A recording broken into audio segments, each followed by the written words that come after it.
Alright guys, welcome to another video. This video is going to be a bit different to our normal one. Yeah, first of all because we're on camera, which is new for everyone. But basically we're just going to talk about our experiences at Grand Prix that we've visited. Yeah. We're going to give you a few tips if you are planning to visit, and we're just going to tell you about our experience and what we think you should do if you're going to go. And then at the end of every travel guide video, we're going to have a league table and we're going to rate each one out of 20, because we're going to give it a score out of 10 each and then just combine it. Yep. So we're going to start with the Chinese Grand Prix, which we attended at the start of this season. Yeah, and that was my first ever live F1 race, and also my first ever holiday without family, really. Yeah. So it was a big one for me. Quite far to go for your first time, wasn't it? Before you even leave, there is quite a lot to go through before you can even get on your flight. To get into China, you actually have to have a visa, because obviously they're quite strict on who they let into their country, which is fair enough. And you have to fill out the application online, which is a lot to fill out because they want to know everything, really, like your job, why you're going to China, who you're going with, what you're going to be doing, how long you're going to be staying for. And so you apply, you do all of that online.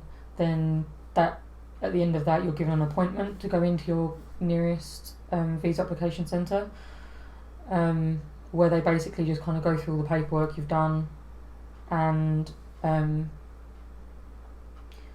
just confirm everything, make sure you are who you say you are. Yeah. And then about 3 to 5 days later, you have an appointment to go back and collect your passport, and that's when you find out whether or not you've actually been approved, because you either have a visa or you do not. But either way, it's going to set you back about £150 on top of what you're paying already for your holiday. And that's 2 trips to London. Oh yeah, for us it was 2 trips to London. There are other centres elsewhere in the country. Too bad, because it only takes about an hour to get to London by train. But if you live a little bit further away, up north somewhere, then struggle.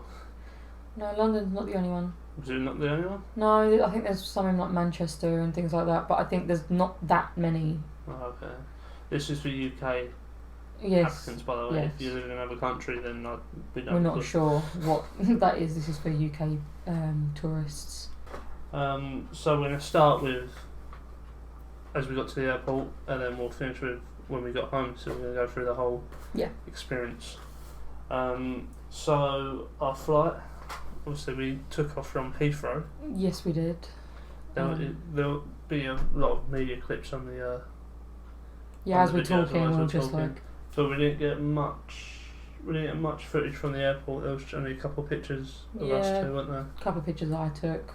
We weren't really at the airport for terribly long before. No, it didn't feel that long, but I think we was there for about 3 or 4 hours. Wow. It's a very long time. Although it is good to get there early. So we flew with China Eastern Airlines. So we went with the cheap option. Cheap, but not bad. It wasn't bad. They did the job.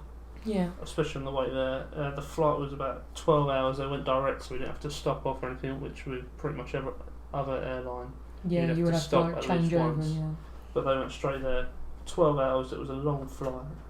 The food was okay. It's going to be like duck with crispy pancakes at your local Chinese takeaway. It's not anything like that. No. It was more like we had it was a noodle dish or a rice dish, or a vegetarian dish. Yeah, noodle or rice with some fruit or a biscuit and crackers and a buttered roll. And a very, very small drink, which wasn't really enough for a 12-hour flight. We were so thirsty because it was so warm. Entertainment, they had a few films on there, didn't they? Had a few games. Yeah, so we were in economy. We should have probably stated that before. But there was a TV on the back of every seat. nice selection of films. Yeah, Nice selection of Wreck-It TV. Ralph 1 and 2, I think they're. Yeah, some Marvel films. Yeah. Some Chinese films as well, obviously, because it's an airline that mostly serves. Yeah, it wasn't a huge selection compared to some. If you've flown with Emirates or something before, they'll give you like thousands of movies to choose from. There was about 20 movies, I think, somewhere. Maybe 30. No, I think there was between 30 and 40 films altogether. Yeah. But a lot of those were Chinese. Yeah. So about half of those were English. Was it worth the money? I'd say yes. Yeah, definitely. If you want to, if you're travelling that far and you're on a bit of a budget, and you still want some comfort, then I do recommend it, because there are probably worse airlines to fly with. You're going to fall out of the sky, so don't worry about it. Well, we'll get to that later. So yeah, then we landed at Shanghai Pudong Airport. Yeah. It was early in the morning, I think, wasn't it? No, it was the afternoon. See, I can't remember. It was early in the morning when we left. It was in the afternoon when we landed. But the time difference was 7 hours. They were 7 hours ahead. Yeah. Okay. Yes, we landed. China security is tough. You probably would know that by now. So you have to go through like a quarantine area if you're sick. You do feel very much under a microscope, but it's... Yeah, don't take it personally. Don't take it personally. They're like that with even their own citizens returning home. They're just strict. Yeah. So after going through all that, we got outside and found our driver who gave us. We booked transfers in advance. Highly recommend doing that, because then you know that you're definitely guaranteed to get to where you need to get to. Yeah, definitely. He didn't speak any English, but he did have a translator app on his phone, which helped him out and helped us out with communicate. We were able to communicate with him no problem. He was very hospitable, really helpful and comfortable. Drive all the way to the hotel. Yeah, couldn't fault him really. No. Now there was a problem with our hotel that we worked at before we left. We booked a Holiday Inn. Yeah, in the Jiading Industry District. Park. Which Google told us was just on the outskirts of downtown Shanghai. Yeah. But we found out about a month before we left that it was in fact about an hour further outside Shanghai. Yeah. If it wasn't for our digging, we would have absolutely been up the creek. Yeah. I think the one thing we would say is that if you are planning to travel to China from outside of China, do not rely on Google Maps to give you an accurate reading of where you're going, because they don't actually use Google, so... Yeah, Google didn't seem to know what anything was. The only good thing about it was it may have been an hour further away from the city, but it was actually about 10 minutes away. Closer to the... 10 minutes away from the circuit. Yeah. So, because of that, we didn't actually get to visit much of the city. We only went down there once. Yeah. But it helped us out for the Grand Prix, because it meant we only had to travel about 15 minutes on the tram. But the hotel in itself was decent, wasn't it? It was really comfortable, actually. They so we got there, went up to the reception desk. It was actually, the reception itself was very kind of elegant. You wouldn't have thought it was a Holiday Inn you were walking into. And just a little tip, be prepared to carry your passport with you everywhere, because most places will check it like they did at the desk on our check-in. Yeah, definitely, yeah. So they just checked who we were, checked us into the room, and then we went up. And if you don't know already, I say a lot of the buildings in China are very tall, as there isn't much room to build out anymore, so they build up. Our room was not on the very top floor, but close, and we had a really nice view of the area that we were staying in, and it was high up enough out away from all the noise of the traffic and everything. So that was nice. And included in our hotel room, we had a free breakfast every morning while we were there. Yeah, breakfast buffet. Which was very nice. Yeah, a lot of English stuff in there actually. There was sausages and yeah. I tried to and stay away from the English. I tried to experiment a bit more with my taste buds. I was all over the orange juice and the chicken nuggets. Yeah, you could definitely tell you were English. So in general, I think it was a good choice. Absolutely. I would wish it was a bit closer to the city because it meant we could do yeah. a bit more. But for what we were there for, it was convenient. Yeah. Say apart from being away from the city, there was only really one other negative aspect to the location of the hotel, and that was that we were so far out from the city. We were in a very rural area. Yeah. So not many people spoke English at all, and there were no signs or anything in English, and there wasn't much going, and it was an industry district. So one little shop down the road which saved us really. Yeah, we could get groceries and food and but things. Apart from that, there's nothing. No, it was nice to walk through occasionally, but there wasn't really too much to do. And the fact that you're one of the only tourists around that area means that a lot of the locals you'll find them staring at you. Don't take it personally. No, it's just curiosity, and they say if you make eye contact and smile, they'll smile back and just get on with what they were doing before anyway. So so the holiday in the Jiading district is. We recommend that if you're planning on. If you want to stay close to the circuit and you don't mind getting stared at. Yeah. If not, I'd move a bit closer into the city and just make your way. If you're staying for like more than 5 days, I'd go for something nearer to the city. Yeah, I think if we were to redo the trip, we'd probably change hotels. Yeah. Because we stayed for 10 days, which meant that, and we only managed to visit the city once, so. Yeah. So during the week, the time we did go, we went down to the big shopping mall. I forgot what it's called. I can't remember what it was called either. But it was right in the middle of Shanghai. It's near the Bund. Yeah. But I can't remember what the mall was called, but it is huge. It was very, very big. And the thing about Shanghai is obviously we felt a little bit more at home because Shanghai is the most westernised kind of city in China, so it's not too different to how places in London are. If you really didn't know, we would say it belonged in London. Yeah. So the public transport as well, that really saved us. Public transport was fantastic. Cheap.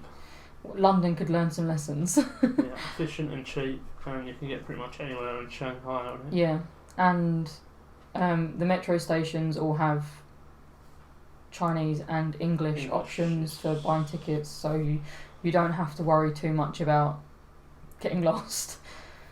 As long as you know the name of the place that you're trying to get to, it's not a problem at all. Yeah, that also helped our journey to the circuit. I think it was only 3 stops. 3 stops. And then we had to get the bus beforehand, didn't we? Yeah, we got the bus from the hotel to the metro. The bus was a little bit more difficult to figure out for us, but the bus stops. Not everything was in Chinese. Yeah. The only way we knew that we could get to the station on this bus is because it had the little metro symbol next to it. Yeah, so if you are not a native Chinese speaker and you're trying to get to a metro by bus, look for the little red M in a circle and you're all good. Apart from that, the buses are cheap as chips. Yeah. It cost us about £1.50 to get to the metro. It's a metro station and the metro station. And the metro was like £3.50, yeah. Yeah, absolute bargain. To get into the circuit, when we got to the circuit, to get in on Friday, it was, on all 3 days really, it was easy. Saturday and Sunday they brought the security up a bit, so it was a bit longer to get through the bag searches, because they actually put them into a little... Also, there were more people.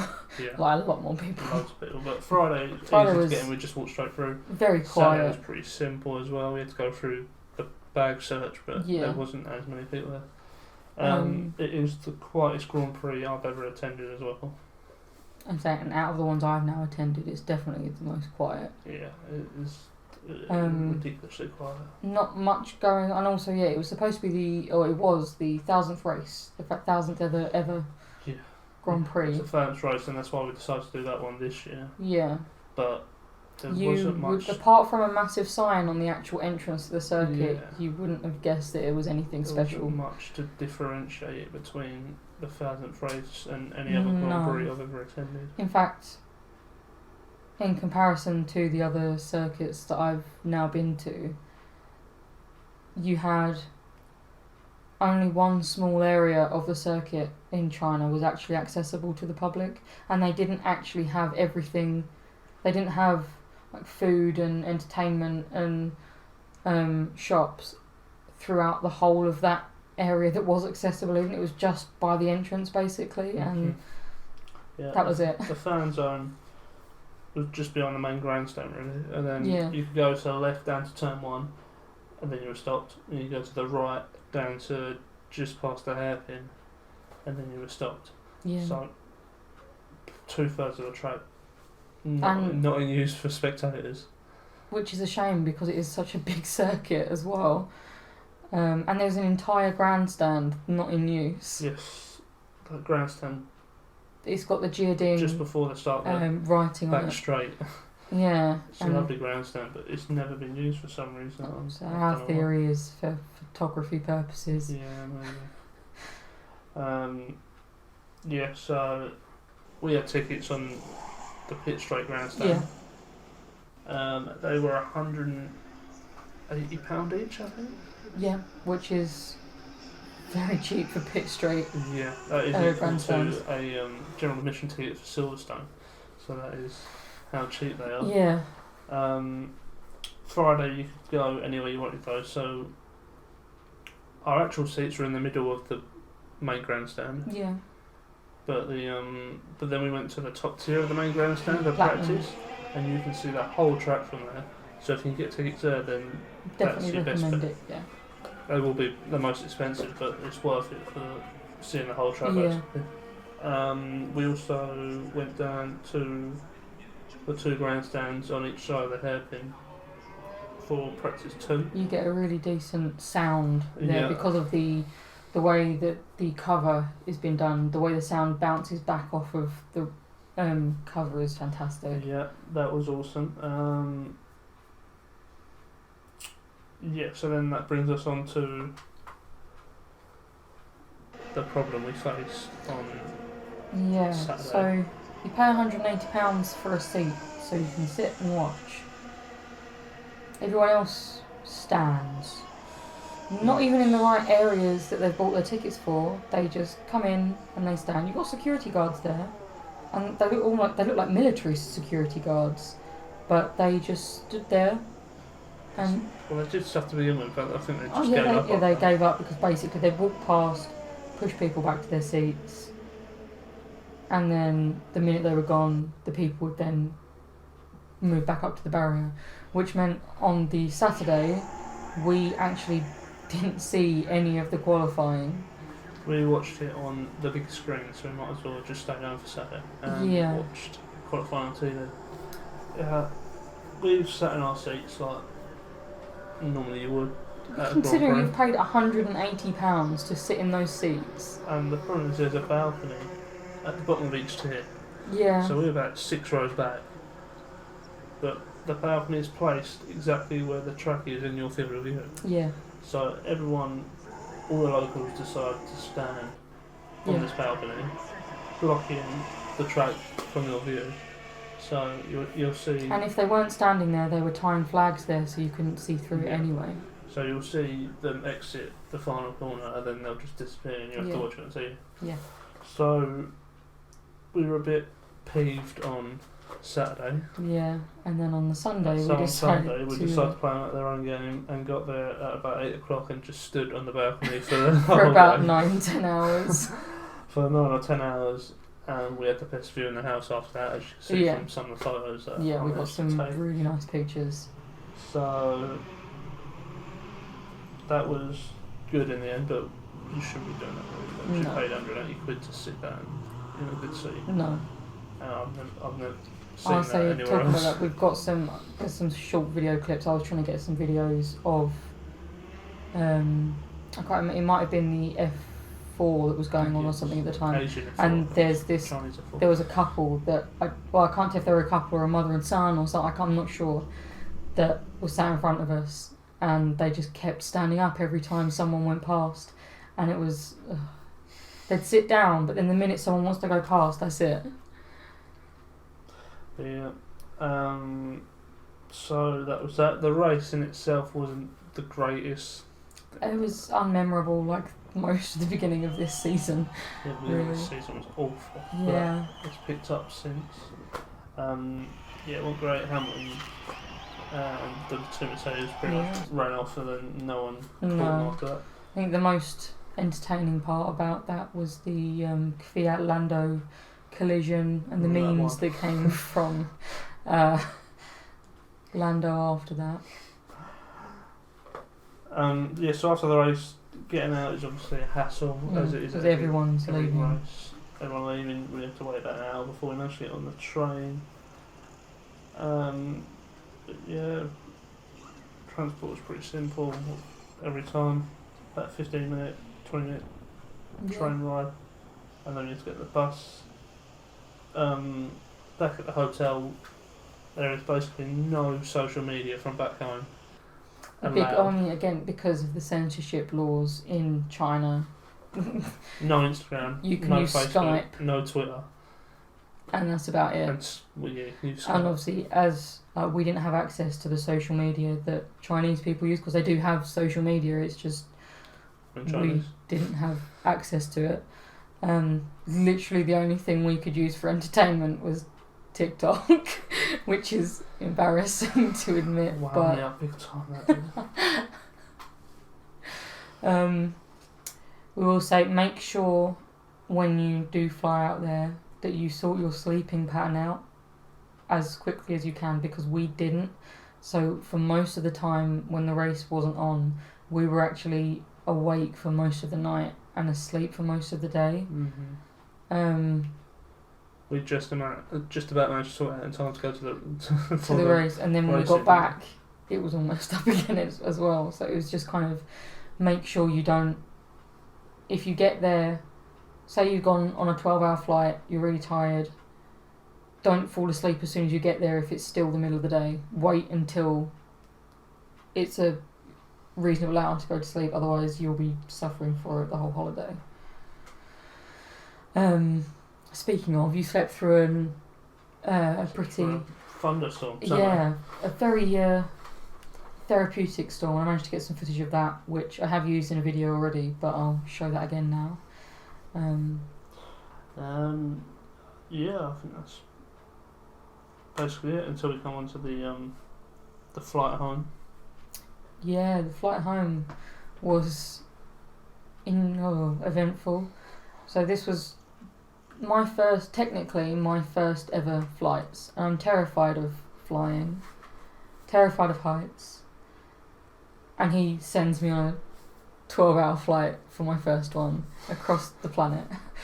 And on the way there it was fine, and on the way back we must have been in the air for about an hour and a half. Yeah, maybe give or take. right, yeah. We were somewhere over Russia, and all of a sudden we've had a bit of turbulence, and then we must have dropped suddenly about 100 foot. I don't even know, but it was like it was our hearts stopped, didn't they? Yeah, and most of the other passengers seemed unfazed, but it was us, and then the people in front of us were just like. And I just couldn't stop laughing, because if I didn't laugh I was going to cry. And it was very turbulent. I've been on a few more flights, but that is the worst one. That was the worst? I've ever had. No, it was so bad. But thankfully we didn't crash. We managed to land safely back in Heathrow. Picked up our luggage, no problems. Tired as hell. Absolutely shattered. Firstly, as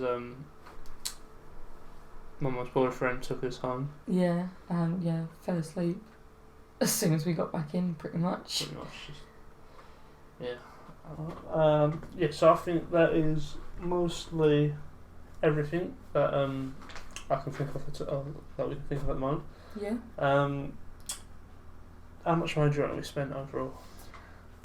Well, we took about £1,000 between the two of us spending money.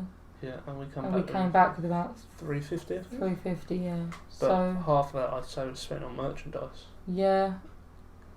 You don't. I'd say if you've got two people going, and you're not planning on buying merch or anything like that, you need about £500 between the two of you. Yes, but if you're staying and going to the city a lot more, you probably end up spending quite a bit more. Yeah. So I reckon you probably need the full grand. Yeah. Or between two people, a couple, a grand, I reckon, if you're staying close to the city. If not, about 500 quid. So now we got to make our leaderboard. Yeah. I'll go first. I give the Chinese Grand Prix a total of 6.5 out of 10. That is generous. That is. I really enjoyed it as my first independent holiday. Yeah, that's fair enough. I personally am going to give it a 4.5. Ooh, harsh. Yeah, I just think if you're going to pay money for a grandstand ticket, especially on the pit straight, you're going to want to sit in your seat and not stand up for the whole day. True. So I also think we should have spent a bit more time in the city. I regret that a little bit.